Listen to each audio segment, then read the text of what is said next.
Assalamualaikum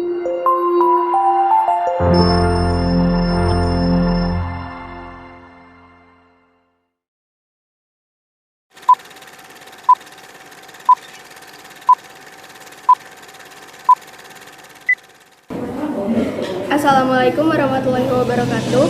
Pamirsa, wilujeng patepang sareng salsabila warata mimi dina acara Warta Bogor. Warta anu baris kapindangkeun nyaeta korban longsor di Desa Tenjolalaya diajar di tenda. Pamirsa, puluhan murid sakola di Perkebunan Dewata, Desa Tenjolaya, Kecamatan Pasir Jambu, Kabupaten Bandung, nu dina tanggal 8 Maret 2022 kena KUA. Masih kena diajar di tenda darurat.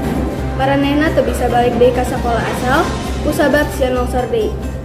Pupuhu Pos Koordinasi bersama Mitigasi, Informasi jeung Bantuan Musibah Pasir Jambu, Ciwidey, Rancabuli, Asep Taulani netelakeun aya 242 budak sakola dasar nepi ka sakola menengah pertama SMP anu jadi korban longsor. 46 urang diantaranya nyaeta murid SDN Dewata anu sakolana deket jeung tempat longsor.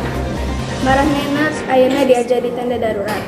Khusus pikeun kelas genep anu ahad ieu bakal nyangharepan ujian nasional, disaprak 2 minggu ka tukang maranehna cicing jeung diajar di imah kepala sekolah di SDN Cisondari. Pamirsa, mung sakitu nu kapihatur, wilujeng patepang deui dina warta nu bakal dongkap. Amit mundur, amit mungkur. Wassalamualaikum warahmatullahi wabarakatuh.